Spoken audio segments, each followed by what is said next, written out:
Gather, veterans. It's time to join the fight. The long war begins.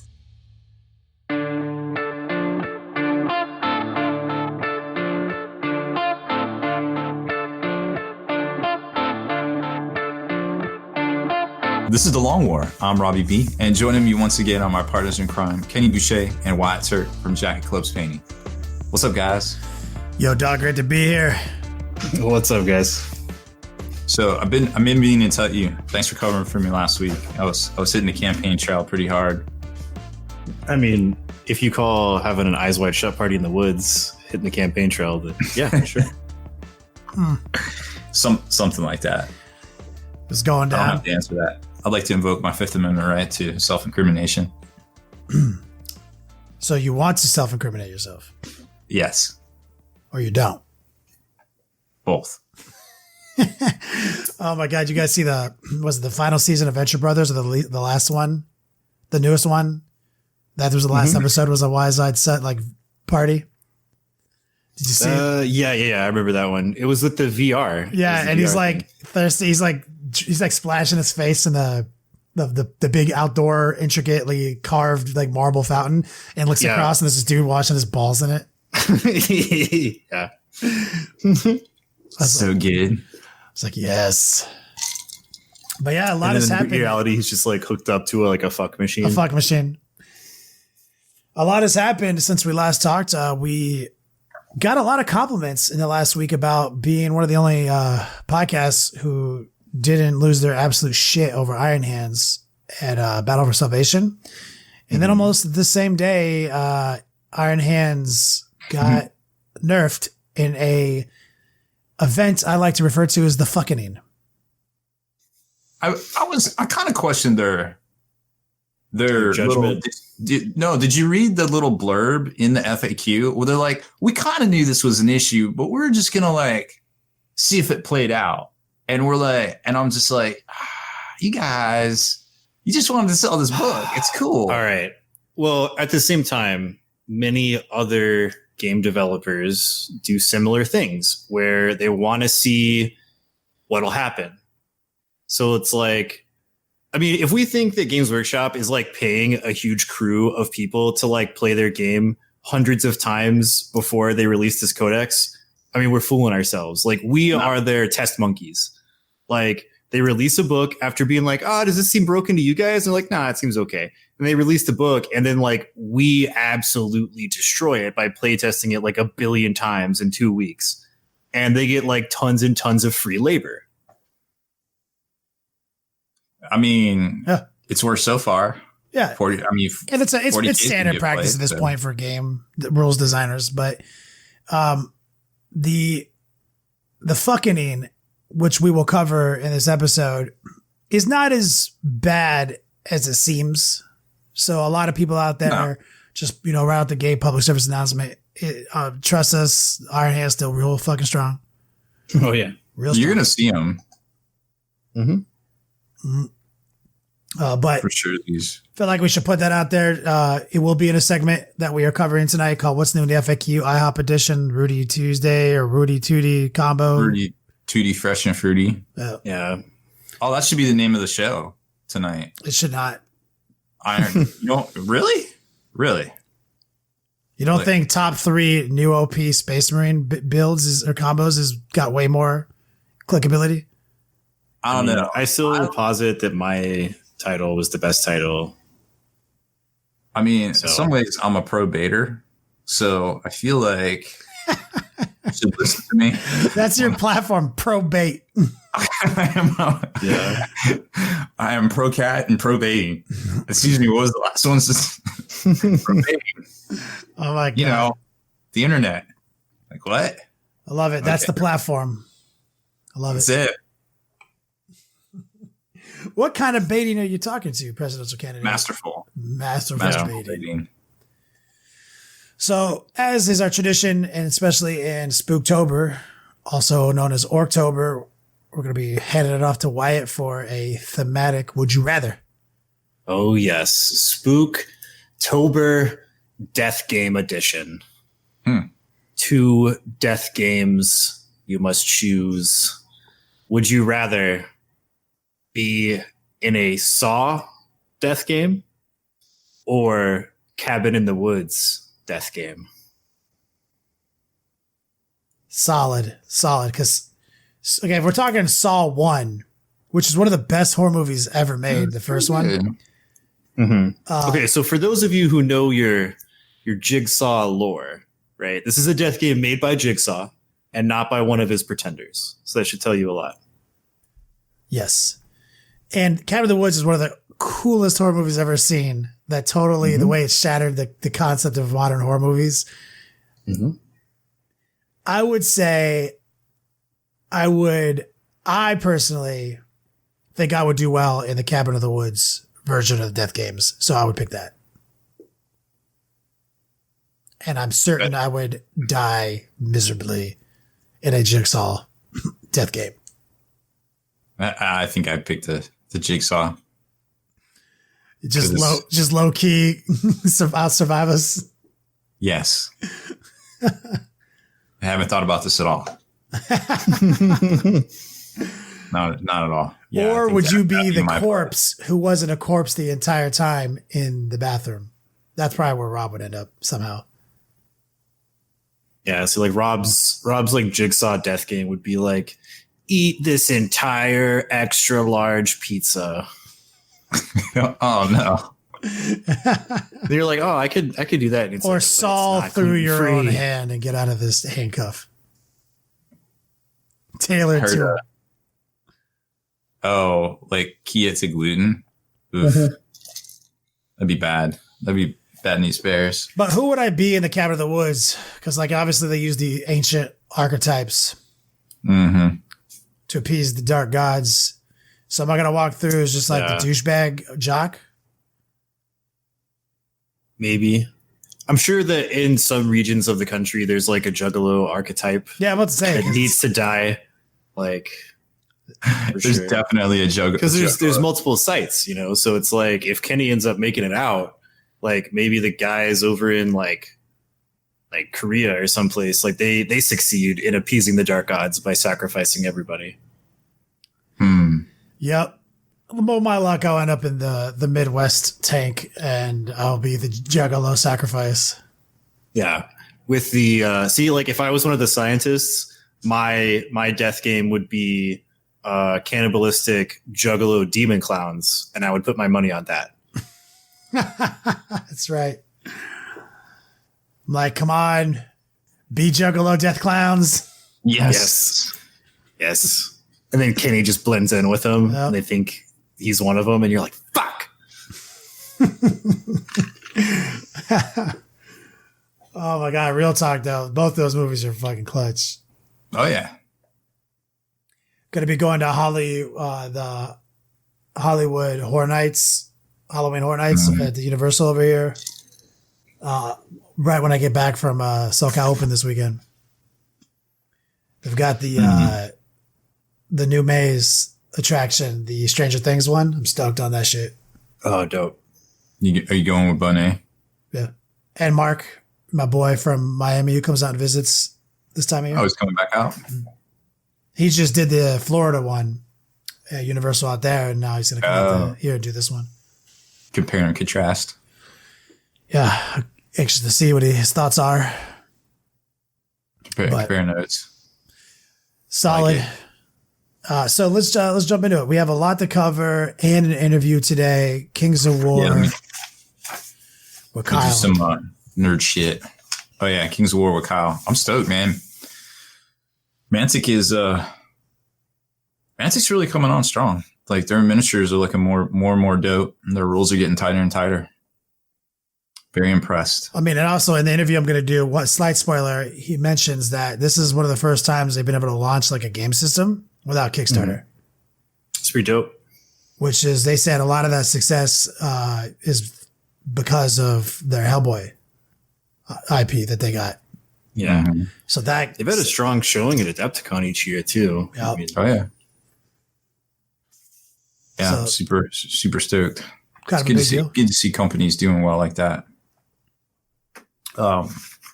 So this week, This big Space Marine launch for the Fists and the Salamanders. Obviously, those will be in stores this weekend. So data cards, new characters, books, you know the drill. You probably already know, but scoop them up for surezies. I guess we should public service announcement. Warzone Atlanta, Long War doubles. I think we sold some more tickets since we talked about it 2 weeks ago, if you forgot last week. But we could definitely always sell more. Jump over to warzoneatlanta.com, I believe. It's coming up in what? Not 3 weekends from now.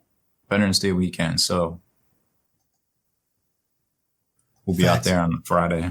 It's gonna be dope. But very exciting times in the Age of Sigmar world, because the Bone Kings, aka the Bone Reapers, will be finally coming out next weekend. So they're going on pre-order this weekend, and G-Dub's doing that whole like 2-player box set thing again to kick off, a new book, new supplement.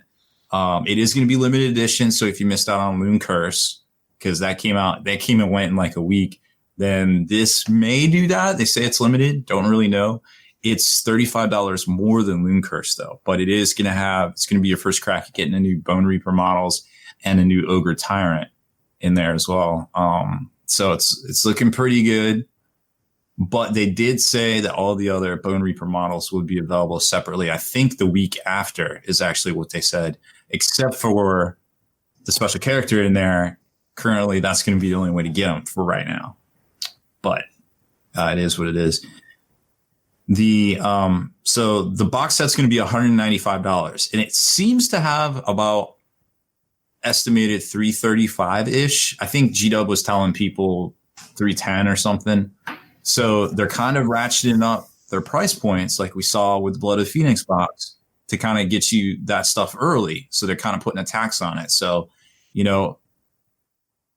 if you don't agree with that, I've seen a lot of comments on our Blood of the Phoenix unboxing video where I kind of talk about the price points, and I kind of talk about, hey, this is a little unprecedented. It's a little high. People definitely took note. A lot of stores I'm talking to didn't sell as many of the boxes. They ordered about half the boxes and sold the majority of them already. So I don't know what that means, but they all seem to say about the same thing. Like, it means that GW's dialing it in. It used to be $150 for almost $400.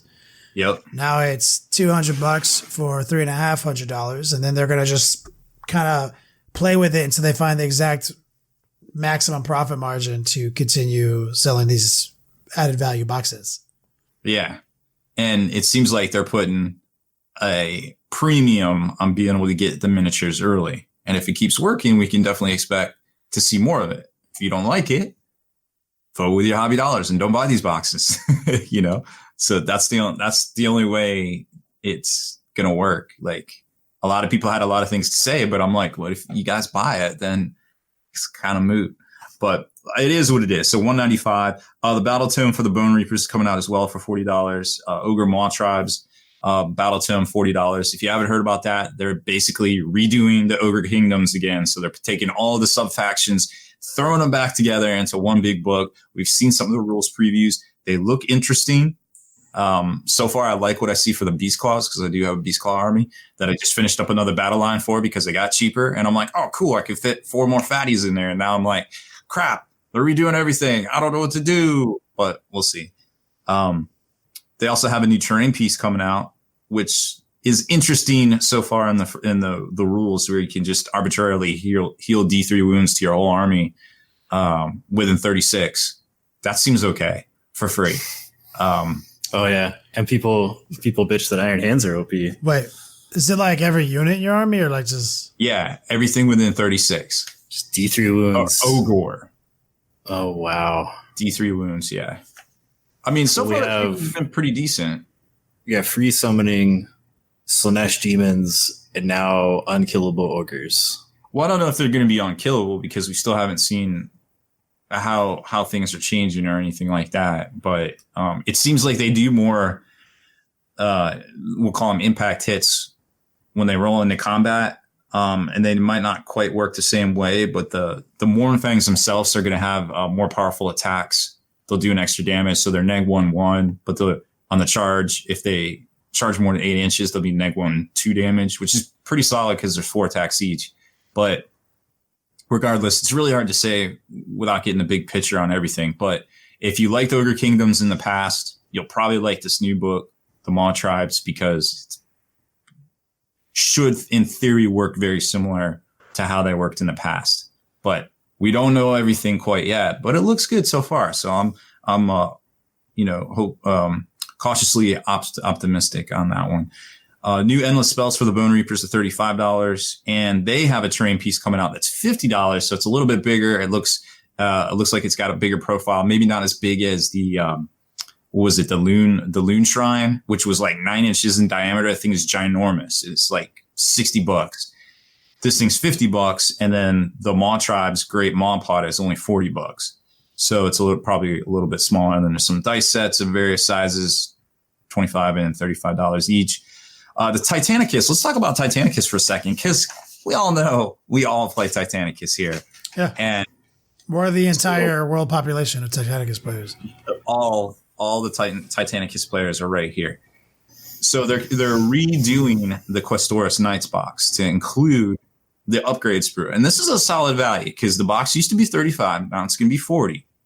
And you can get this sprue that's going to come in each of the new boxes. You'll still be able to find the old ones. That comes with 3 of the little meltas, the little pew-pew meltas on the chest, smashy fists, rocket pods, all the stuff you need to kind of upgrade those knights and really get them in there and do some damage. You can take multiples. And of course, you can take a whole knight army of tiny knights in your Tiny Titan army. I think that was in Titan Death or Moloch, whichever book. You can take a whole army of it, which is really dope. And they got their own stratagems now and all that stuff. Or you can buy the upgrade sprue separately, but you have to get it direct order from GW, which kind of womp, but you can mail order it. It just won't be able to get it the week of the release unless you get it at your local Games Workshop store. They'll order it in for you. So solid value there. And then for Aeronautica Imperialis, their heavy bombers packs coming out. I think it's 2 of them for $50. So that's the big stuff this week. And then, of course, we'll probably see some intermittent Bone Reaper releases throughout, the next couple of weeks. We're also hearing rumors about maybe there'll be that, Templar. Now it's Emperor's Children. It depends on which way the wind's blowing. New box sets, new Psychic Awakening books. Obviously, Sisters is coming out. So lots of things on the horizon. For sure, from Games Workshop. And if you're into Star Wars Legion, Clone Wars came out on the 18th, which was about 5 days ago. So if you haven't picked up your copy of that, that might be worth checking out as well. Clone Wars? That's some Star Wars shit? That is some Star Wars shit. I saw that box. It's got Obi-Wan and General Grievous. Pretty cool. That's the robot general, right? Yeah. Mm-hmm. He beats the shit out of that Jedi ass, right? Nah. Sometimes. Obi-Wan kills him. I mean, one Jedi beats him out of how many? 1. Didn't he have a whole bunch of corpse Jedi fucking lightsabers or some shit? I mean, we don't know how he got him. I'm assuming he ripped them from their cold dead hands. Who knows? Somebody killed those fools. Probably a bunch of droids. That dude could barely breathe. I mean, just saying. Don't hate on him. He does that. He has robot asthma. Yeah, I felt bad for him. He's got robot asthma. He's half dead, and then he gets shot in the gut with a blaster. Obi-Wan didn't even kill him with a lightsaber. It's just shoot you in the belly and kill you. Didn't deserve the lightsaber. Not even worth it. So, what's the deal with Psychic Awakening? Oh, we like lore stuff, or what? What's the haps? Is it's about the Eldar shit. It's a new lore expansion that comes with rules. So it's stuff is happening. It's just, it's just to give them, it's kind of like that thing I was saying, when 8th edition came out, and I was like, well, they're going to run out of things. So they're going to have to put out these campaign books, and then they're going to have to redo the codex books. And then they're going to have the 2.0 codex books. And that's kind of the phase of 40K we're at right now, is where, we'll see these rules, and then we get too many rules, and then they get collected into a codex, or you get something like the Chaos Space Marine Codex, where they split it apart into its constituent parts, just like they did with all the Space Marine stuff, which could be the 4-year plan down the road. It's really hard to say at this point, but it's just a way to update rules, and which is rules wise, all we have is the craft world and the coven traits, right? Like those rules. Yes. And the Yanari I don't think anything changed with the Yanari, to be honest. I'd have to look. Oh, their points got adjusted down for the most part. So just space elves so far. Right. And then there's rules there's rumors on the horizon that we know what factions are going to be involved with the next book. It's some of the renegade heretics, or renegade Astartes. I think it was like White Scars, Sisters, and I forget the other loyalist chapter, but those are kind of at the location right now where the next book may be happening. And then in the Blood of the Phoenix, there was a reappearance. They didn't name her by name, but a lot of people suspect it's Ephriel Stern and the Pariah from the Warhammer Monthly comics, which would tie in very well with Sisters happening here soon. And of course, Pariahs, that was what was a Pariah? It was an Eldar. It was a Harlequin. It was a Harlequin. And I thought the Pariahs were a Necron unit. No. Well, that's the name. That was the Harlequin. He did something bad, and he's a pariah now. Oh, okay. That's why they call him the pariah. He's not the pariah unit. Riveting. Yes, riveting stuff from 20 years ago that no one cares about, but it's back. So is it Space Marine shit? Because I only read Space Marine shit when it comes to 40K. I'll give you that Space Marine shit. Like if it's not 6 Night Lord guys taking down a fucking Warhound, I don't give a fuck. Yep. Yeah. Gene Seed. A third book's rumored to be something to do with Blood Angels. I think that's true. Just FYI. Oh, I'm back in. Okay, that's Space Marine shit. What's up? Yeah, and I imagine there'll be some demons lurking about because Cabanda wants that ass bad. I'm also into that. Yep. So that'll be good shit, and that'll probably carry us out till like I don't know, January, February ish. Chapter Proof 2019. What else is coming out soon? Sisters. Next Pokemon. And next month. I'm excited. Is it? Gotta catch them all, dog. That's true. Everybody knows that. My brother still plays Pokemon Go. Really? That's still a thing? For him. Oh, okay. He's the last guy. He's the lone trainer. Yeah. He was playing it when we were during Christmas last year and obsessively still. And I think he's still doing it. So let's talk about what's new in the FAQ IHOP edition. Since yes. We obviously we hinted at this. I had it over to Wyatt. Break down the changes. So Iron Hands, they got cowabunged by Games Workshop. I mean, it was like I want to say it was the low-hanging cowabunga. Yeah, it was like not even the stuff that's super busted. What are we using cowabunga as a substitute for word-wise? What is it? Face fucked. Okay. Demonetized. So they got cowabunged. Got it. Yeah.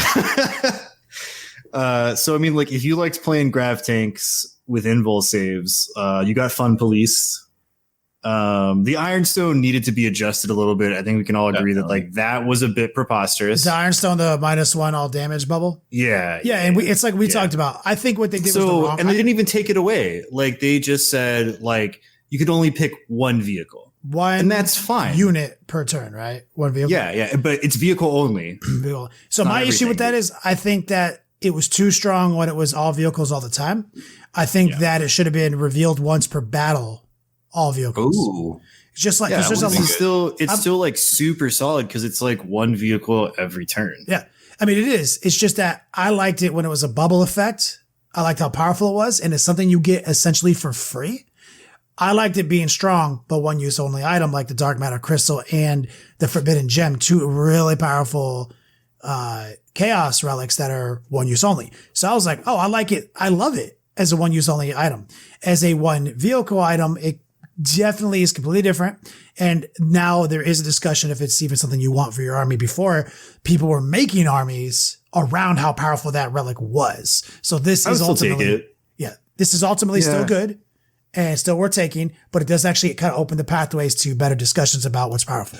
Right. So I'm just glad they didn't take it away. The thing that I thought that they kind of knee-jerk reaction was Pharaoh's.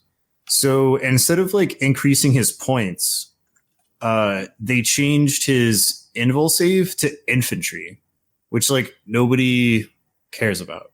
Everybody I talked to said they assumed it was always that way. Like, because almost everything in the game that's a bubble of invulnerable save is an infantry keyword. So most people I talked about were like, that's going to get changed to infantry. Almost just seems that they forgot to put infantry in caps. So, I mean, maybe so. I mean, like, I thought that the thing that made them cool is they could take tanks and give them an invul save so they could compete with knights. So now we are in a world back to, if I have executioners and Kenny has knights, if I go first, I'm going to do a lot of damage and be safe. If he goes first, I'm going to lose because he has invul saves and I don't. Yep. Or if Kenny has executioners and I have executioners, whoever goes first is going to win. So, and nobody likes the whoever goes first wins. The mutually assured going first destruction. Yeah, like nobody likes that. So they're going to change it. That's fine. I'm not going to dwell on it because like I'm already back on the Ultramarines train leading out to SoCal on LVO, but it's a good train. I just wanted to go to an event where I could finally be like, this executioner that I thought should have a 5-up invul save since its inception finally has an invul save. I'm really happy. Let me slide in right there. Yeah, see, I'm torn on it because absolutely I think auras of 5-up invulnerables need to be very thought out and very like on the soft side of it because it is a very powerful rule.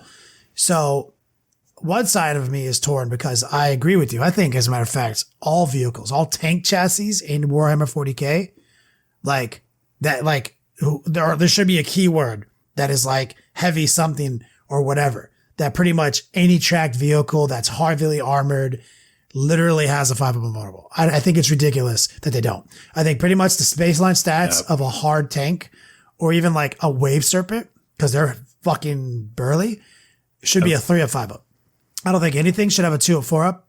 I think all tanks should be a 3-up 5-up. And like a demon. So like a demon that has like a 5-up save because it's a demon should possibly have a different rule like 6-up Feel No Pain. Right? Yeah, I would be okay with that too. Like that's what I've always thought. How long have you talked about how integral vehicles are to a science fiction IP? And we are moving into a point again with 40K, not the first time, where vehicles are becoming less and less viable against certain vehicles that have invul saves. And therefore, now people don't want to take him again, which was kind of what I believe in my heart GW was fighting against by making tanks good again. So now, because like there was at least a few months where when you saw these tournaments like Don Husen style lists and even Necrons and like even Caladius, they looked like sci-fi games. Even Eldar Air Force, they look like sci-fi game finally. Well, now I think you're right. I think it's kind of backsliding. So if GW take note, hopefully you pay attention to the podcast. I think all tanks have a 5 invulnerable. And if you want some other specialized rule, you have things like Feel No Pain to make things even tougher. Now, I do understand Iron Hands do have the innate 6-up Feel No Pain. But the true issue here, so like, agreed. Taking away the invulnerable save, a lot of people thought that was going to happen. I'm torn about it because of what I just said. Having a Feel No Pain, here's how I feel about it. Having a Feel No Pain on everything is cool because if your guys get shot with some bolters, you can probably save a bunch of those wounds. 1 in 6. 1 in 6 guys doesn't die. If your tank gets hit by a multi-damage anti-tank weapon, 6-up Feel No Pain doesn't do dick. It does though. The thing is, it does when the vehicles have like over 12 wounds, like repulsors do. So it's actually really good. That's why repulsors were so hard to interact with for Iron Hands, because they had a third of the damage was turned off because they had an invulnerable when other repulsors didn't. Then 1 in every damage instance was removed, and then 1/6 of the final damage was removed. And what do they have? 16 wounds. Yes. So When you calculate it, that's 2 to 3 free wounds back in its profile. So it's already a 19 wound model because of fatal pain. A third of all damage. So a third of its current wound structure back to its wound pool. And then -1 to each instance. So if like I have a thermal cannon has D6 shots, let's say hit 6, 2 of those don't count. So like that's when you stacked all of them together, that is actually why. So I agree your math is sound, but I don't put as much faith in like pure math statistics in this game as you do, because there's a pretty big difference between saying like, well, if I have a feel no pain, then I should have this percentage of like saved wounds, and like going out and actually playing a game where somebody gats both of your executioners turn 1, or like if you have 2 thermal cannon on a knight, you say like, well, I should get like average this many rolls, but then they roll like, 11 shots that you just simply cannot save. And so, at bare minimum, you're taking 11 wounds off a 16 wound tank down to almost its bottom bracket, but he's not going to roll all ones on all those dice.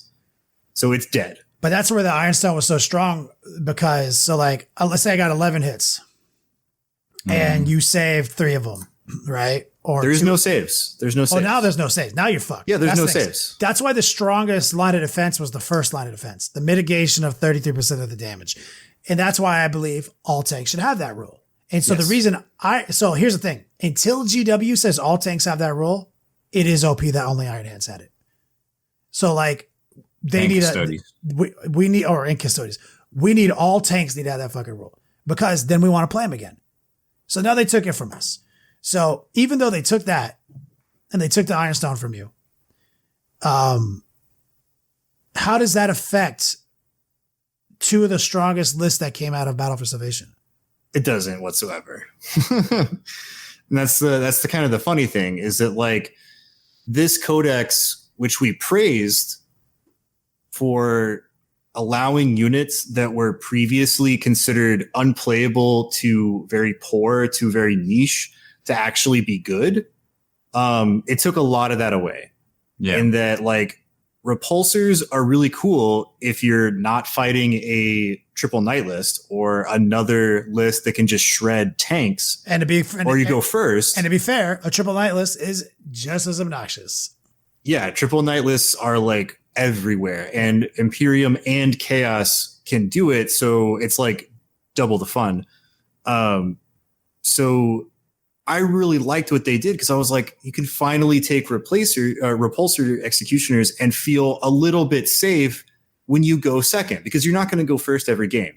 Like you're either just like not going to win the roll, or you're going to get seized on. And terrain can only do so much, because unless you can fully block line of sight, like those knights are coming for that ass. And that's why I was so excited for the Pharaohs thing, because it's like, cool, I can play these tanks, and I may not win every game, but I at least feel safe going second. And now it's just like, back to super infantry heavy lists and smash heroes to deal with knights. Like back to no vehicles, because unless you have a 5-up invul save, vehicles suck. No, I'm with you. So FAQ went down. It didn't address any of the core real true strength of the winning lists. The flyers are still really strong. The successor chapter traits are still really strong. Yeah. And so like here in a classier FAQ would have been talking about successor traits and you losing your enhanced doctrine. Yes. Because I really think that's how it should go. Yeah. I think you should lose your enhanced doctrine if you use successor traits, because that's also where like Nick Rose's list is very strong, as he gets to the I reroll ones, and I don't count as moving for devastator doctrine, but he also gets the added DPS of weapon artisan and defense of the stealth ability. So it's a lot of stacking. Yeah. I personally, which a lot of people on the internet don't agree with me on, don't have a problem with Iron Hand's enhanced doctrine. I really don't either. I don't. It's literally something that it's a version of something that almost everyone. It's not even as good as the Ultramarines one. Yeah, because it only affects heavy weapons. Yeah, because the existence of their enhanced doctrine makes things like land speeders that you saw in Nick Rose's list awesome. It makes Storm Talons awesome. Now, fine, there's people are spanning 6 flyers right now, but that's day one. Day one, you tell me what the rules are, how good they are. I'm going to take 3 of it, 6 of it, whatever I can fit in there. I'm going to go hard. But then the smoke will settle. We'll figure it all out. And flyers are probably going to get nerfed here really soon. But at the end of the day, they didn't address any of the core complaints that the community had about the army. And honestly, they didn't address some of the really powerful elements that you saw the winning list of Battle for Salvation. But this could all be moot. Some of this might not matter because we have yet to be at a tournament where Iron Hands, Raven Guard, White Scars, Ultramarines, and Salamanders and Imperial Fists have all their enhanced stuff, which does take us to our next segment, which is the title of the show, the meat and potatoes, which is the 3 LP combos that you should be aware of in Space Marines right now. Rudy Tooty, fresh and fruity. Oh yeah, the Lumberjack Slam. Yeah, and we're gonna and there's lots of OP combos. Obviously, Iron Hands, everyone knows about them. White Scars already got talked about. Something that got overshadowed, which is a play on words, by the Iron Hands release was Raven Guard, which we're going to talk about their combo. We're going to talk new Salamander combo and new Imperial Fist combo, because when you're at a tournament with all of these dexes at once, Iron Hands might not be something you fucking care about. Yeah, really, it's not. Which one do you want to go over first? Since we haven't, okay, let's talk about the 2 new ones first. Let's give them that first. The 2 newest ones. Right. Okay, so Imperial Fists got some spice. You know, like some people are kind of sleeping on the Imperial Fist spiciness, but it's there. And right out the gate, one of the easy to see combos that's going to be really strong is your tried and tested Siege Breaker cohort Centurions, which got even spicier with this supplement. So if you were already down with Centurions and the Siege Breaker cohort, it got even better. So like, cool, you don't even need new models. Like, you're good to go. No, it's true. So obviously Imperial Fists were already strong, like, you know, we've talked about. Mm-hmm. They were already strong. Marines were strong. Vigilance. Ever since the new decks dropped, they're strong.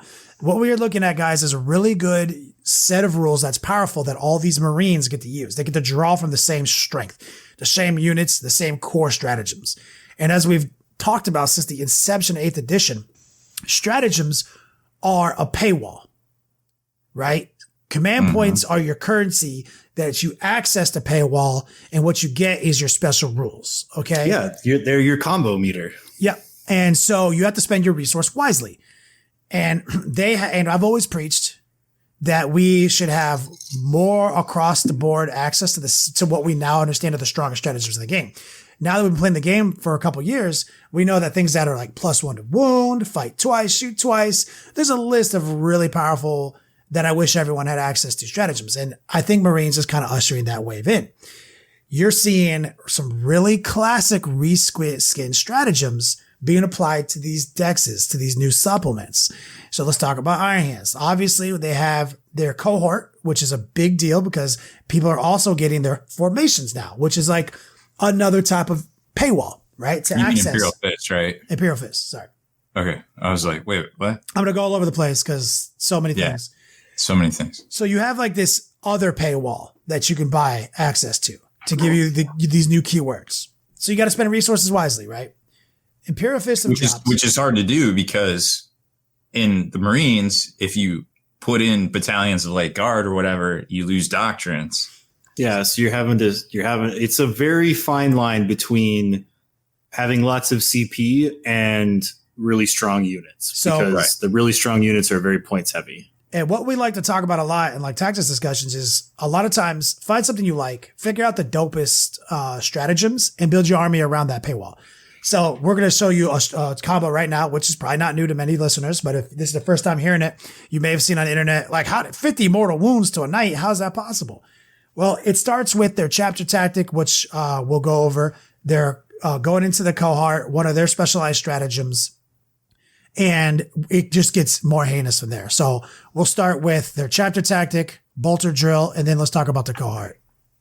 All right, so their chapter tactic allows them to have exploding sixes with bolt weapons, anything with bolt in the name, specifically heavy bolters in this case. So if you roll a 6 on the hit roll, you get an immediate extra hit you don't roll for it, it just happens, you hit, right? Then when you're selecting your Siegebreaker cohort unit of Centurions, usually about 6 for our purposes here, they already have that chapter tactic. And in their supplement, when you're in the Devastator Doctrine, you get +1 damage against vehicles. So now your heavy bolters are doing 2 damage a pop, right? And also you get your AP bonus for being in the Devastator Doctrine. So when you're about to unleash this combo on like a big old tank or some Knight Titans or something like that, this is what you start out with. Then you pay 2 CP for Bolter Drill. And the Stratagem Bolter Drill gives you an additional hit on those 6s. So now each hit counts as 2 auto hit extra dice, right? From there, you activate your Seismic Devastation Stratagem.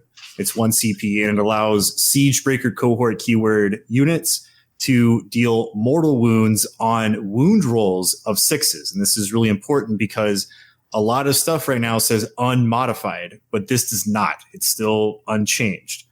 So any wound roll of a 6 deals a mortal wound on top of any other damage. Then you hit Tank Hunters. And what this allows you to do is select your unit of guys, select a enemy vehicle, and when your unit of guys that you have selected shoots that enemy vehicle, they add 1 to the wound roll.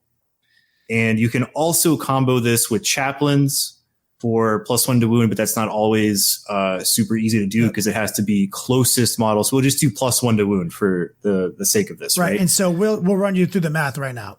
So they have 36 shots, right? 6 times 6.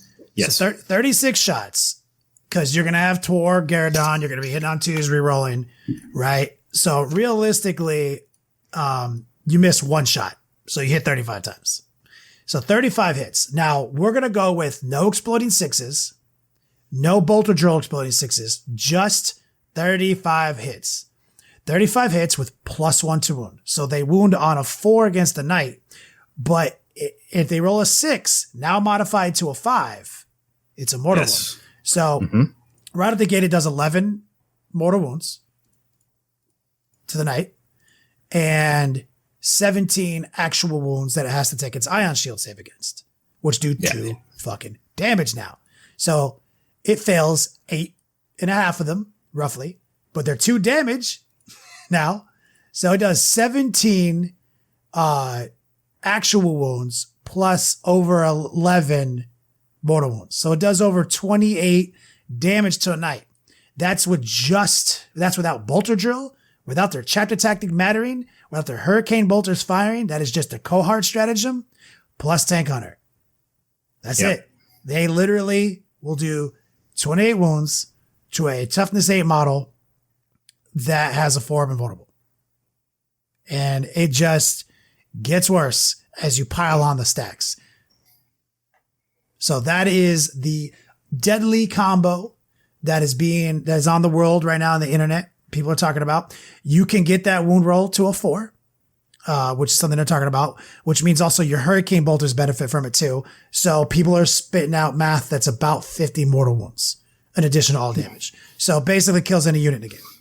So look for a future FAQ to interact with the mortal wound stratagem to see it become an unmodified 6, just like everything else in Space Marines.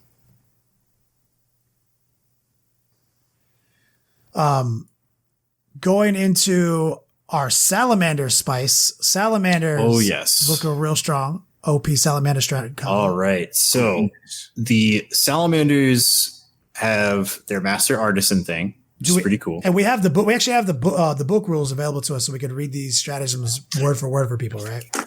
Right. So this combo involves aggressors with Flamestorm Gauntlets. Pretty nasty, which 6 aggressors cheaper by a pretty wide margin than 6 Centurions. You could probably have 2 units of these. No, it's about 40 points less. It's not as much as you think it is. Oh no, for Assault Centurions. So you wouldn't use Devastator Centurions. You would use Assault Centurions or aggressors. The aggressors are only about 40 points cheaper, but they can shoot twice. I don't know about that. Because 6 aggressors is 222 and 3 Centurion Devastators is 210. No. Assault Centurions. You wouldn't be using Devastator Centurions for this combo.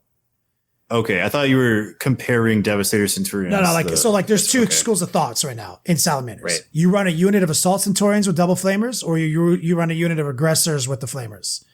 Okay, so we're just talking about aggressors. Yeah. Talking about aggressors. Aggressors are a little cheap, are about 40 points cheaper, I think. And they can actually shoot twice. So they are superior for this combo. All right. So we start off with their Flamecraft, which is 2 CP. And this allows a unit's flamers get the max number of auto hits. You don't have to do rolls. And each aggressor starts off, each Flamestorm Gauntlet does 2d6. So we're starting out at 12d6 auto hits, right? So 12 hits a guy for every guy. So 12 times 6, starting off there. And then what you do is you spend 1 CP so that they count as not having moved, which means they can shoot twice. What's the name of that stratagem? Because that's a very important Relentless Determination. And what does it say for all those purposes? What does it say? Use the stratagem at the end of your movement phase. Select the salamander unit from your army that did not advance that phase until the start of your next movement phase. This unit has treated as having remained stationary during the movement phase for all rules purposes. Fucking salamanders for the win. So they get to pretend they're Ultramarines and auto use Storm of Fire, which is their inbuilt shoot twice. So each guy is getting 24 auto hits. So 24 times 6. So right now, before it shoots twice, that's when we'll display the math. And of course, in this combo, like in all Space Marine combos, there's going to be character support. Vulcan is a part of this combo. Rerolls, yeah. Vulcan's ability aura is straight up rerolls on flamers, straight up for wounds. So that exists. And Salamanders have the +1 to wound for Flamer Melta in their enhanced doctrine, which is the tactical doctrine. So there's an innate +1 here, but there is also another stratagem that they get, right? Crucible Battle. Is that the +1 wound? Yeah. This is important to read the wording on this too. This one is different than the Chaos one. You use the stratagem in the shooting or fight phase when a Salamander's unit from your army is choosing to shoot or fight with. Until the end of that phase, when resolving an attack made by a model in that unit, add 1 to the wound roll. So Salamander unit, sir. Chaos is infantry only. So this can be applied in many ways. So this is one of the best stratagems in the Codex, guys. If you don't understand that +1 to wounds, 1 CP stratagems are good. Wow, we're here. That's why we're telling you. So right now, these 72 auto hits before the unit shoots twice, Wyatt, 72 auto hits are -1 AP, right? Because it's the tactical doctrine. Yes. They are +2 to wound because of their ability, and they're re-rolling their wounds because of Vulcan. Yes. So and we're gonna pop something else. We're gonna do the Fires of Battle. What does that say, Rob? Use the stratagem in your shooting phase or in your opponent's charge phase when the Salamander's model from your army shoots with flame or melta weapon until the end of that phase when resolving an attack with that weapon on an unmodified wound roll of 4 up, the target suffers 1 mortal wound in addition to normal damage. So one model in this squad for 1 CP basically auto does 6 mortal wounds because it's 12 auto hits. Right? So here's how it panned out, guys. 72 auto hits, wounding a knight on a 4 because it started at 6, modified to a 5, modified to a 4. That's 54 wounds it has to take on its Iron Shield save. Okay? Yep. Right out the gate, that just killed the fucking knight. That's 27 wounds, sir. But add back in 6 mortal wounds, it did 33 wounds with just flamers to a knight. Yep. And it can shoot again. So if this fucking unit is within range, 8 inches of 2 Night Titans, it literally kills 2 Night Titans. Or 2 other big things. I mean, like, also the cool thing about the Fires of Battle is it says opponent's charge phase and flamers auto hit and Overwatch. So even if somebody's like running at you with a close combat knight, you're just like, no, you're going to die. You can't charge this unit before you even touch me. And here, and just in case you thought you were going to charge the unit next to it, Rob, can you find the stratagem that talks about how they have an anti-Overwatch stratagem? Find that one for me. I think this is it. Oh, the Tau one. They have one where it says a unit within 12 inches can still. Born protectors. Oh, yeah, here it is. Use a stratagem in your opponent's charge phase. When a charge is declared against a Salamander's unit from your army, select one Salamander's unit that is more than 1 inch away from enemy units and within 12 of the unit that is the target of that charge. The selected unit can fire Overwatch at the charging unit as if it were the target of that charge. So, if the selected unit is the target of that charge, it instead fires Overwatch as normal. In addition, if that charge is successful, the selected unit can perform a heroic intervention. It's so many rules. Yep. So it's a slightly less, but also slightly cooler version of the Ultramarines defensive focus. So you cannot pick 3 other units to Overwatch with, but 1.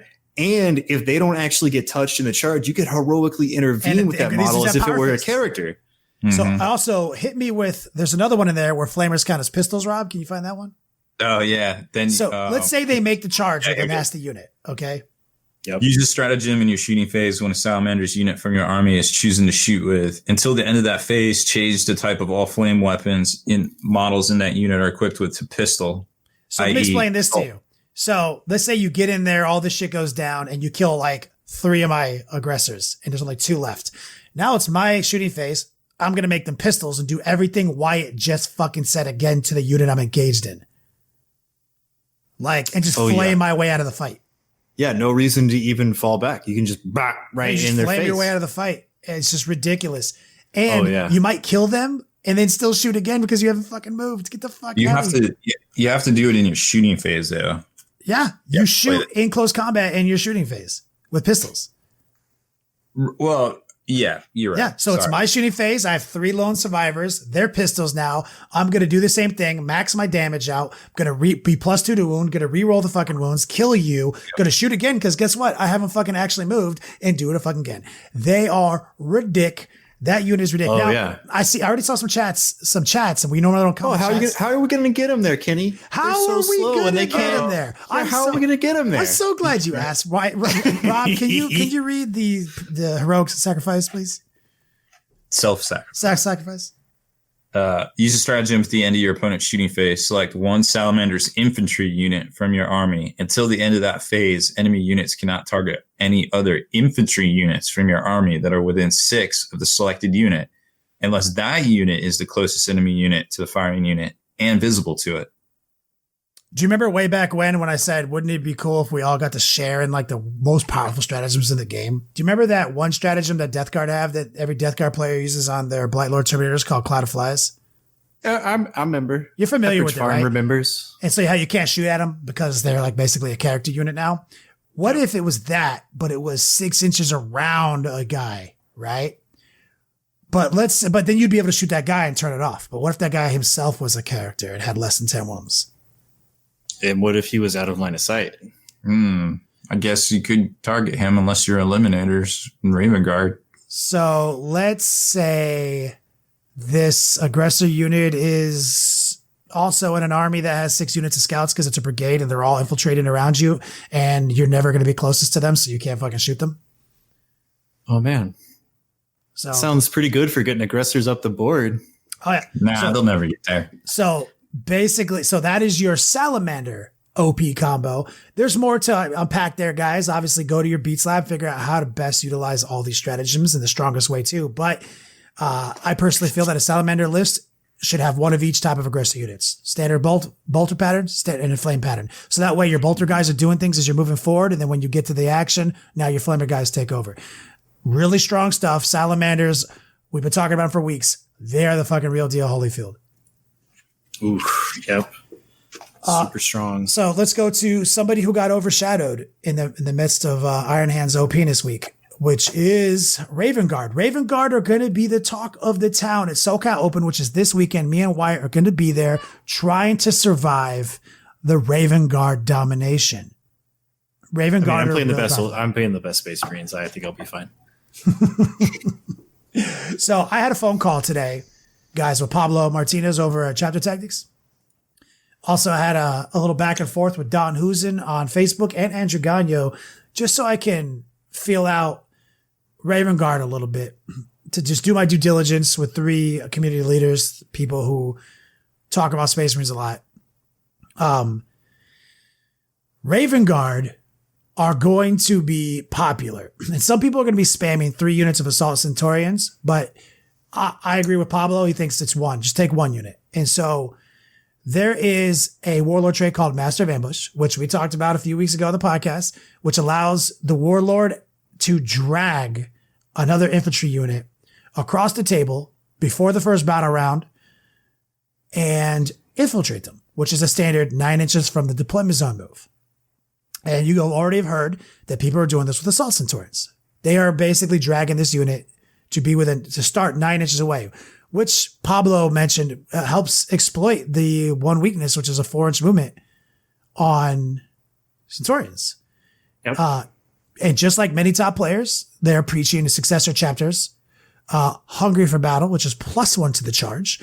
They're going to be putting this Warlord trait on a chaplain who is going to take the +2 to charge prayer, which happens he prays at the beginning of the battle round, and then anybody within 6 inches of him in the charge phases gets to add 2 to their charge. So that's immediately +3 to the charge on a unit of Assault Centurions who started 9 inches away from you.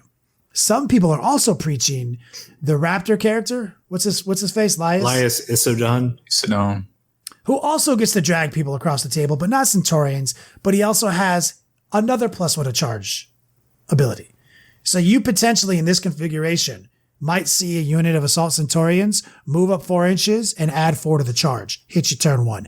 And in some deployment maps, you can't stop that. You can't stop them from getting that charge.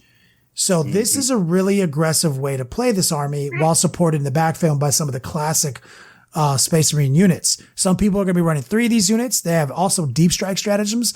And with this kind of reliable charge, they might just be deep striker Centurions and make you guess where they're coming from. In addition to it, pretty much any one of their characters at a pinch is also a mini Smash Captain between certain relics and psychic powers, and just good old fashioned Thunderhammers. But to put in perspective, a list that Pablo's been running very successfully in playtests against Brandon Grant, even he's got a Librarian on a jump pack, a Chaplain on a jump pack, a Phobos Captain, that Centurion unit, a Thunderfire Cannon, a unit of 10 Intercessors, and other random troop choices that you like, 3 units of Eliminators, and whatever's left, sprinkle into taste. This has been the format. It's been doing really well. I just want you guys, when you play against Raven Guard at your next event, we spent an hour talking about how to defend against this today on our tactics discussion. It's not as easy as you think. It's not I'll just bubble wrap and I'll be fine. You need to be pre-measuring the shit out of things, figuring out maximum ranges, and trying to live outside of it to not get tagged. Because it's not just about Centurions. They might just also have 1 billion Intercessors in your zone on turn 1. They can deep strike Intercessors. Like a unit of 10 Intercessor dropping down with 40 shots is a problem. They are very powerful. They just got overshadowed by Iron Hands. For now.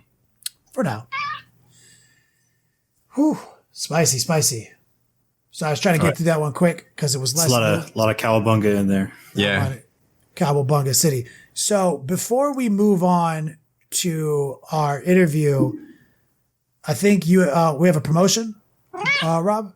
Yeah, we got the I don't know if you talked about it last week, but we're doing the lifetime memberships again to become a veteran of Long War, and that includes ad-free Hall of Veterans and Spiky Bits viewing. So if you hit all the ads on Spiky Bits, well, you won't see any anymore as long as you're logged in.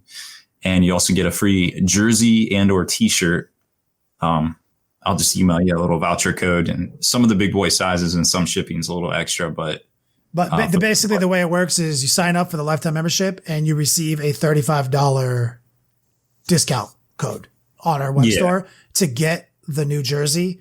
And if you don't want the jersey, you don't actually have to buy it. The jersey is limited time only, November only, now to November, end of November. But you can get a hoodie, you get a shirt, whatever you fucking want. Yeah, true story. So I'll throw a link up in chat if you want to do that. I think somebody had a question. It doesn't it doesn't carry over to Twitch. Unfortunately, we don't have control over that. But for the Hall of Veterans, will have all of the video catalog of all these. This is actually the only way to see it is on the Hall of Veterans, unless you catch it live, and it will all be ad free over there.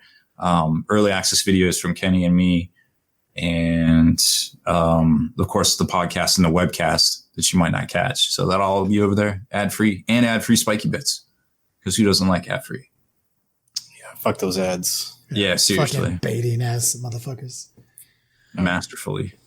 So what we're gonna do now, guys, is we're gonna jump into an interview. Kings of War 3rd edition drops this weekend. Their battle tome is available for sale the 26th. And we have actually a clutch interview with Kyle, their North American rep, who's going to kind of break it down and how it's going to play out for you guys. So stay tuned for that. Joined tonight by Kyle Preselensky from Mantic on that Kings of War hype train. What's up, brother?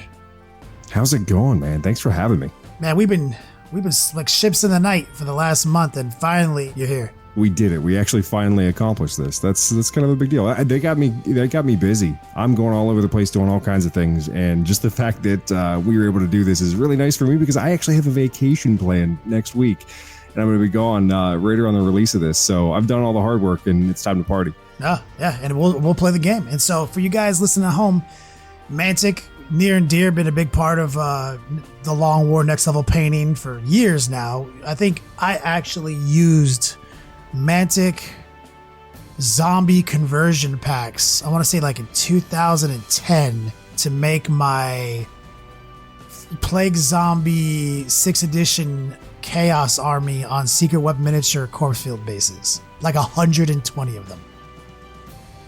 Like that's when I first, first off, because they cheap, and Mantic's got the price. So that's when I first discovered Mantic. Then I just started realizing they have a lot of models in their range. They've been doing this a long time. So, and admittedly, they have a lot of like old ass busted looking models. And what I've always noticed is that like every year that passes, the models get better and then better and then better. And I actually just opened up a box. I got a box from you guys today. I got that fresh orc hero riding that orc dragon. Oh, nice. There's Mr. Slasher is what I'm calling him. Yeah. That is a high quality set of resin. And so what I've noticed, especially ever since the Kickstarters and everything, is that not only is Mantic bringing cheap as monetarily cheap, they're also bringing way higher quality than you expect. So they just continue to push the pace. I've really gotten into the fantasy. I recently painted a Shadow Hulk from you guys. Yeah. I painted obviously all the Hellboys from all the Kickstarters, and I just am in love. And so Kings of War is one of those games that I haven't been able to get into yet, but I have collected so many Kings of War models that I'm just waiting for a reason to start a Kings of War group in my area so we can all start playing. And you're telling me that time is now. Oh, we're giving you a reason. For sure. This is 3rd edition. We're at that golden age of a game. You know, everyone talks about how 1st edition comes out and it's kind of crap. But it works, you know, you get it done, you draw some players in. 2nd edition, maybe you get a little bit too much crunch. There's some stuff going on that maybe people don't like. It gets a little abused. And now 3rd edition, it's a lovely, polished, mechanical thing that is going to, I think, bring in even more people that we did in 2nd edition. And the game has never been better. So if you are a fan of playing games, which we all are, and you like the hobby aspect, you have no reason not to check this game out. It's fantastic in that sense. I mean, you can take so many elements from your hobby and so many elements from your social gaming experience and put them together and take a look at what we're doing in this community and in this game system and be thrilled with it. I promise. No, everyone who looks at it just jumps in. They love it. No, it's sick. The models are also charming. I always use that word to describe a lot of the charming. Yeah. The Kings of War style, like the way they've channeled the fantasy vibe of just, sword and sorcerers and monsters and dragons. Like it's so charming. It's got that old school feeling. Right.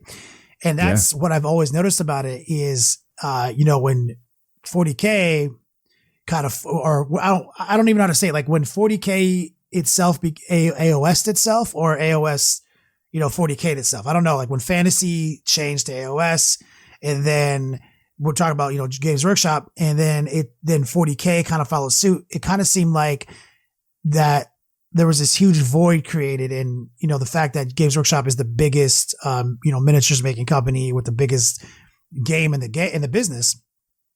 There is legions of people who felt betrayed by End Times, then AOS, because at the end of the day, AOS is fantasy 40K. And as if you needed another, because, 40K is fantasy 40K. Motherfuckers have chainsaw swords and laser pistols. It is as fantasy as it gets already. So it did get a little redundant there. No, not casting any shade on AOS. I'm sure it's a lovely game system, but there is this huge void of rank and file maneuvering that I remember watching old school fantasy games of how people have to wheel their formations around and how much precision and tactics went into that you just don't get in a skirmish game. So what we try to do is we base this game around movement. I mean, it is almost entirely movement. And there are some fantastical elements into it, just how you would anything else. And the character comes from the flavor in the models. You talked about the Shadow Hulk, different things like that. There's a lot of things out there that are really nice. But what we try to do with the gameplay is really make it tactically involving for your movement. And what that means is when you're playing the game, if you hit a unit in the front, you're going to take your regular normal amount of attacks. If you're able to actually hit them in their side arc and their flank, you're going to double the number of attacks that your unit would normally get against them. If you get them in the rear, you triple your attacks. So that means as you're moving your stuff around the board, you are constantly looking for openings in your opponent's line to get those advantages specifically. And that one really basic mechanic just leads to this crazy back and forth of trying to manipulate units that are going to at least threaten you from two different angles. So if you have something that's fast and maneuverable that can shoot way down the field and then instantly turn and it's instantly threatening a flank, and then you've got stuff right in front of it, your opponent has to pick which unit wants to get hit by it. And that simple back and forth leads to a lot of really tense moments, and then back and forth Mexican standoffs, all kinds of fun things that happen that once the battle lines actually crash, it can be pretty devastating. Yes, that makes me so happy to hear. And so just so we can talk about the business side of it all, what is the exact release date? How are people going to get the new editions? What are the costs? Do we have any of that information? Because, man, do we got to stand in line somewhere? What's up? So essentially, North America, products are going to be arriving in the next couple of weeks. You are going to more than likely be able to walk into a game store and pick it up on October 26th. You can walk in there and say, hey, I'm looking for Kings of War 3rd edition. I have stores all over North America where they can get stuff. And if they don't have it, they can get it very quickly, whether it's through distribution or direct from Mantic. And people are way more responsive to getting things in their stores than they ever were at this point, because the hype and the amount of people that are asking questions about this game is a real deal. There's all kinds of bundles. There's 2-player starter sets that are coming out. There's collector's editions, gamers editions. So we've really amped up what we've done. And in case you didn't notice, this is the first time this game's coming out that's not a Kickstarter. We're at that point where we don't need that anymore. We can come out with a game. We can come out with models. New army that's being released with this edition, the Northern Alliance, which is this crazy hodgepodge of humans, elves, dwarves, ice elementals, trolls, all kinds of crazy shit that is essentially bound together to take on the rest of the world because they feel like they're screwing everything up. So brand new models that are coming out for us, an entire army range over the next couple of months. So everything is hitting at a great time, and we're making a lot of noise with it because we're finally at that successful point where quality miniatures look great. The price point's fantastic. The book is 400 pages in a hardback with full color. You don't really see that anymore. That's something that we love to have in a fantasy book. Tons of, artwork, tons of maps and things like that. We really want to capture that old school fantasy feel and be the rank and flank war game. Man, that's amazing. I'll address the elephant in the room is, I don't see a lot of Kings of War being played in my local game store. I see some models here and there, but there's 10,000 people on Facebook. Yeah. So let everyone know where they should be going on Facebook, join up with the group, and maybe start trying to build your community now. There's a number of different places you guys can go to find out more information. One of the biggest groups online on Facebook in particular is Kings of War Fanatics. There's also Kings of War Worldwide. So depending on where you are in the world, there's more than likely a region for you. There's Kings of War Canada. There's Kings of War, Midwest. Every single region in the country has its own Facebook group. There are groups for different army factions. So even if you just want to check out, hey, how do orcs play? You could literally join Kings of War Orcs. and find out, what's going on and what's being talked about in those different pages. So there's a lot of ways to do it. We have probably an insanely active tournament scene. So yeah, you don't see that stuff in shops all that often. It can be tough, when 40K players, et cetera, are dominating all the tables. There's no stuff on the shelves and people don't want to come in and play the game. Guys don't want to set up their things in a shop. So we have an insanely active tournament scene because of that. And the amount of social stuff that we get in those aspects, the board games that we play in the evenings, the drinking that we do at the events where we're essentially if we have it set up in a bar, we might have, go buy your opponent a drink from the bar and get a free reroll, something like that. There's a number of really fun things that we do with the social scene where we've got, 50, 60, 70, 80, 100 people events, pretty much every month happening all across the country. So that resource, hit up those Facebook groups, get locked in.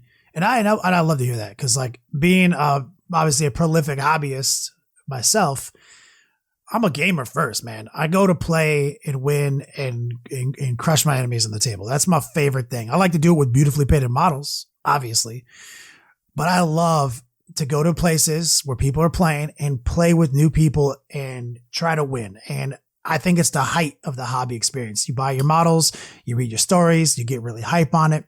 Then you start making your army, you start scheming. Then eventually you start playing, then you start winning, then you want more. And then there's these tournaments, there's these conventions. To me, that's the height of hobby love.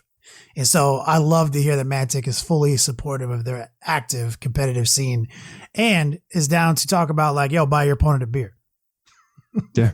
This is grown-ups playing 40. It's like grown-ups playing miniatures. I remember I was at an LVO this year. Was LVO? I think it was, or maybe Adepticon.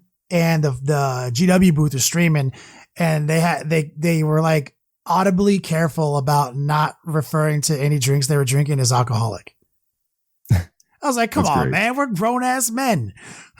What do you think we do when we're playing with our toy soldiers? We're drinking beers. Right. That makes me happy to hear representative of Mantic acknowledge the fact that we're adults who drink beer. It's about the social experience, especially in this game, in this community. It really is that way. You hear a lot about the people. There are communities out there that can be toxic communities, etc. And the Kings of War community is by far the most positive I've ever been a part of. And I'll clarify that by saying I am recently an employee of Mantic. I started, early in the spring back in April. And before that, I was purely a fan. I was a Kings of War player. I did, YouTube stuff. I got involved with them, and I did so, and I stuck with them because they listened to the players and they support their player base better than any company I'd ever been a part of. And that kind of engagement was just really appealing to me. So when they threw out this position, I instantly jumped on it. It made sense for me, and I felt like I could be a part of something. So to get that and to see how Mantic continues to support all the events, all the social things going on, the community with podcasts and YouTube channels and all those kind of things. I mean, it's really unheard of as far as what I've seen done with other companies. I'm not trying to put anybody down when I say that, but what Mantic does is really impressive in how they support the community. So the community is really strong, really great, really growing. And the reason we're here is because we're trying to say, hey, everybody out there, take a look at what we're doing. That's all we're asking. Check it out because it's actually pretty sweet. That makes me happy to hear.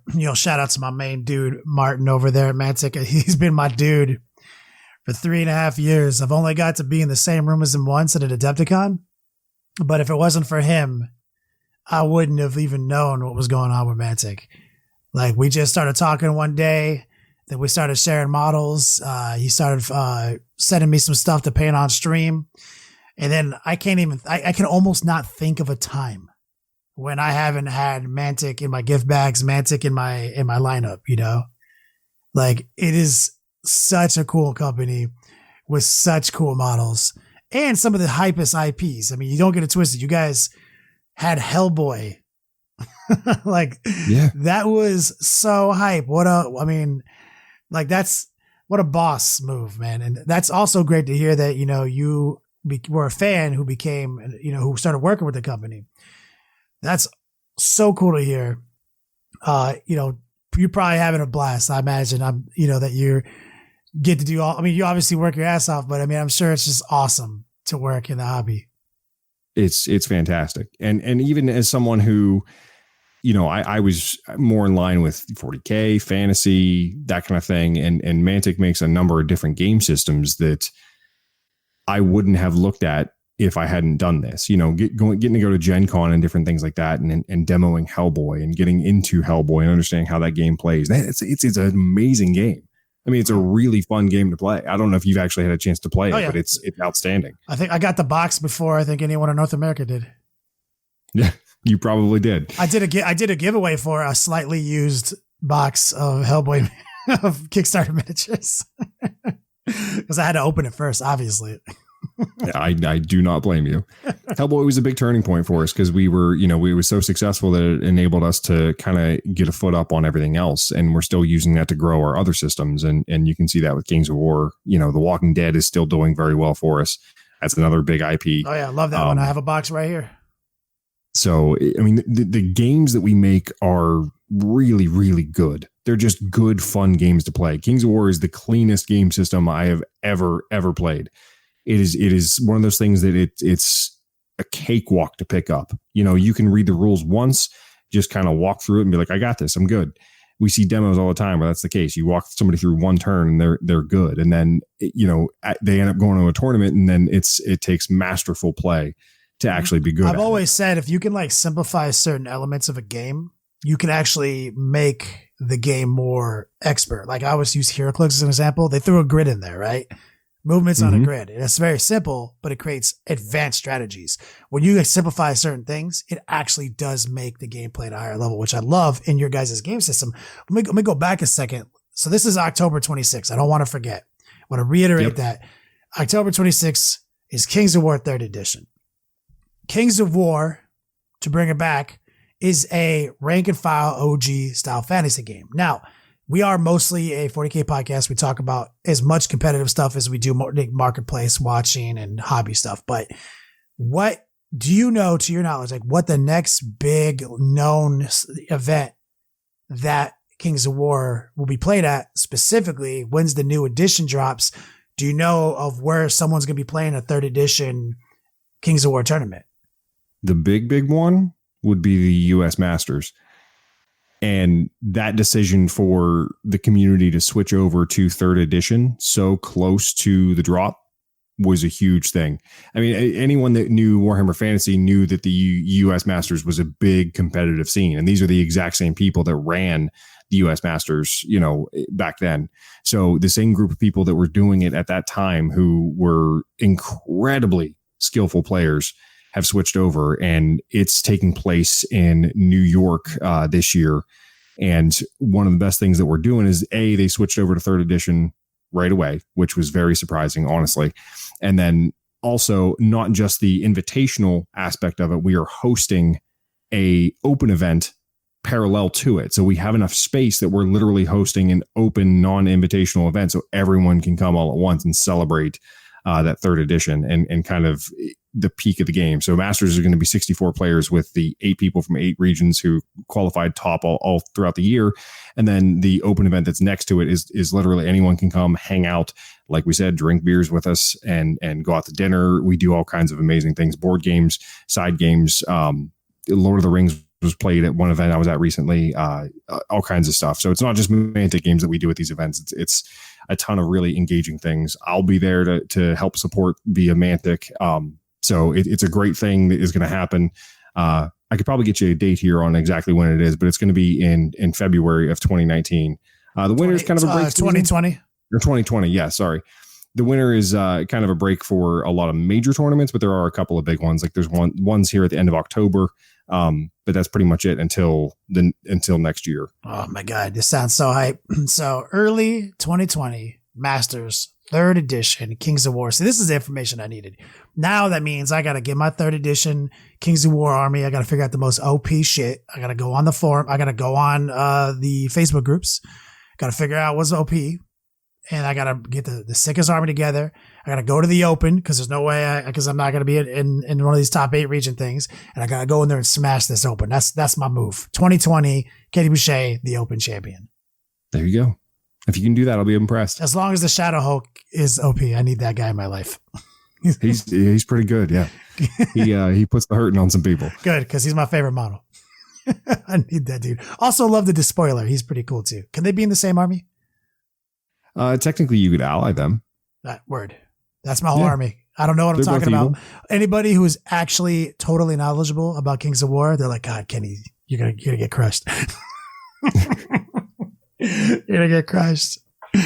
Man. I mean, the crazy thing is I go to events and I still play in tournaments, and I've played with people where it was their second or third game, ever, literally at the tournament. And I take the time to actually show them how to play the game and say, hey, check out here. If I move this guy in this position, then you are exposed on a flank and I'm going to go right down your battle line.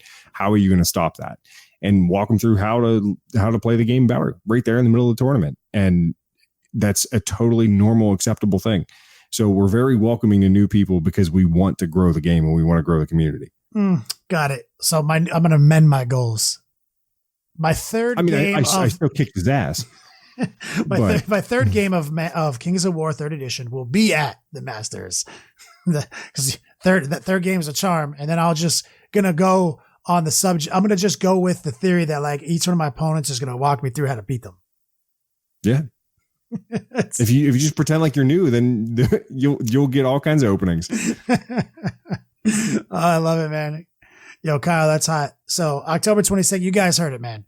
October 26th, Kings of War 3rd edition. I'm going to be painting some orc hype because it is still Orktober. So we're definitely going to be painting the slasher live on Twitch. So if you guys don't know about how hot these models look, I got you covered. And on the 26th, walk into your local game store and demand a copy of this 400-page hardcover rulebook. Yeah. God, it's gorgeous. That's like an encyclopedia, man. It's a tome. Do you guys have a special edition tome? This is essentially the special edition. So as the initial releases, it's going to be this hardback full cover book. And then as that goes through, we'll come out with a soft cover, reduced, book essentially after that, where it's not going to be part of this initial print run. Can I dare say that this will be a limited time offer then? Yes. Ooh, you speak in my language. You heard it. The 400-page Kings of War Battle Tome, limited time only. You need to get it October 26th. I love it. Good stuff, man. All the things that make my nerd hobby senses tingle. We try to tap into that. Don't tell me it's limited time offer. I'm gonna need 6. I'm gonna need 6. Yo, Kyle, man, thanks for kicking it with us tonight. Yeah, absolutely. And I look forward to seeing you at Masters in 2020. You better be there. I guarantee I'll be there. We can play a game then because I can't be in the tournament. 10-4. Third game, Kings of War 2020. And we're back. Solid interview with a solid dude. Rob? Well, that's it for this one. Make sure you head on over to thelongwar.net for exclusive content, early access videos, and more. Become a lifetime member of The Long War today.